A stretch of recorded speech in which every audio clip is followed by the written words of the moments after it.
ভারতীয় জাতীয় দলের প্রাক্তন অধিনায়ক পিকে বন্দ্যোপাধ্যায়ের বাড়িতে খুন। পিকে এবং তার স্ত্রীর অবর্তমানে সেই বাড়িতে থাকতেন তাদের মেয়েরা। পিকে সল্টলেকের বাড়িতে দেহ উদ্ধার হয়েছে, বাড়ির পরিচারকের দেহ উদ্ধার হয়েছে এমনটাই জানা যাচ্ছে। পরিচারক ও গাড়ি চালকের মধ্যে বচসার জেরে খুন এমনটাই ধারণা পুলিশের। পাম্প চালিয়ে উঠছে বিল, কেএসবি পাম্প বাঁচায় বিদ্যুৎ, বিলের প্রবলেম গেল। বিদ্যুৎ সাশ্রয়কারী জার্মান টেকনোলজিতে তৈরি কেএসবি পাম্প। পয়সা বাঁচাও, টেনশন ভাগাও। ভারতীয় জাতীয় দলের প্রাক্তন অধিনায়ক পিকে বন্দ্যোপাধ্যায়ের বাড়িতে খুন। পিকে ও তার স্ত্রীর অবর্তমানে ওই বাড়িতে থাকতেন তাদের মেয়েরা। পিকের সল্টলেকের বাড়িতে এই দেহ উদ্ধার হয়েছে, বাড়ির পরিচারকের দেহ উদ্ধার হয়েছে এমনটাই জানিয়েছে পুলিশ। পরিচারক ও গাড়ি চালকের মধ্যে বচসার জেরে খুন হয়েছে এমনটাই পুলিশ সূত্রে খবর। ছুরি দিয়ে গাড়ি চালক পরিচারকের ওপর হামলা চালায় বলে অভিযোগ। অভিযুক্ত গাড়ি চালককে গ্রেফতার করেছে পুলিশ।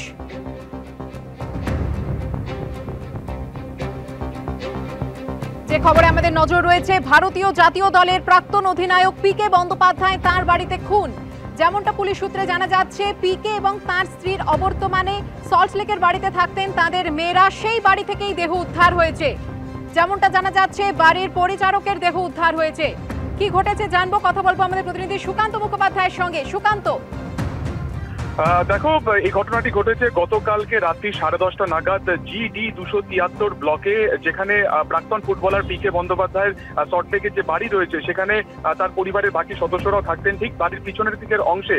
সেখানে কিন্তু ড্রাইভার এবং কেয়ারটেকারের মধ্যে গতকালকে মদ খাওয়া নিয়ে গন্ডগোল হয় এবং রাত্রি 10:30 নাগাদ, যেটা আমরা পুলিশ সূত্রে জানতে পারছি, যে ড্রাইভার যে ছিল বরুণ ঘোষ নামে যে ব্যক্তি, সে কেয়ারটেকারের পেটে ধারালো অস্ত্র দিয়ে ঢুকিয়ে এবং তাকে খুন করা হয়। আশঙ্কাজনক অবস্থা থেকে তাকে সঙ্গে সঙ্গে হাসপাতালে নিয়ে যাওয়া হয়, কিন্তু সেখানে তার মৃত বলে তাকে ঘোষণা করা হয় এবং তারপরে বিধাননগর দক্ষিণ থানা তারা তদন্তে নামে। ঘটনাস্থলে রক্তাক্ত অবস্থাতে থাকা, হাতে ছুরি অবস্থাতে থাকা বরুণ ঘোষকে কিন্তু গ্রেফতার করা হয়েছে এবং ঠিক কি কারণে দুজনের মধ্যে গন্ডগোল সেটা পুলিশ যেটা বলতে চাইছে, যে এখনো পর্যন্ত বরুণ ঘোষকে তারা বিধাননগর থানাতেই রেখেছে, দক্ষিণ থানাতে, এবং সেখানে তাকে জিজ্ঞাসাবাদ করা হচ্ছে। প্রাথমিকভাবে তাকে জিজ্ঞাসাবাদ করেছিল, জানা হচ্ছে যে মূলত মদ খাওয়াকে কেন্দ্র করে দুজনের মধ্যে বচসা হয়, তারপরে হাতাহাতি এবং একে অপরকে গালিগালাজ করে এবং সেটাকে কেন্দ্র করে এই গন্ডগোলের সূত্রপাত। স্বাভাবিকভাবে GD 273 অত্যন্ত অভিজাত এই সল্টলেকের যে ব্লক, সেখানে পিকে বন্দ্যোপাধ্যায়ের মতন একজনের বাড়িতে কিভাবে এই ঘটনাটি ঘটে গেল সেটা নিয়ে কিন্তু যথেষ্ট আতঙ্ক ছড়িয়েছে। এটির মধ্যে বিধাননগর কমিশনারেটের যারা পুলিশ আধিকারিক রয়েছেন তারা ঘটনাস্থলে গিয়েছেন।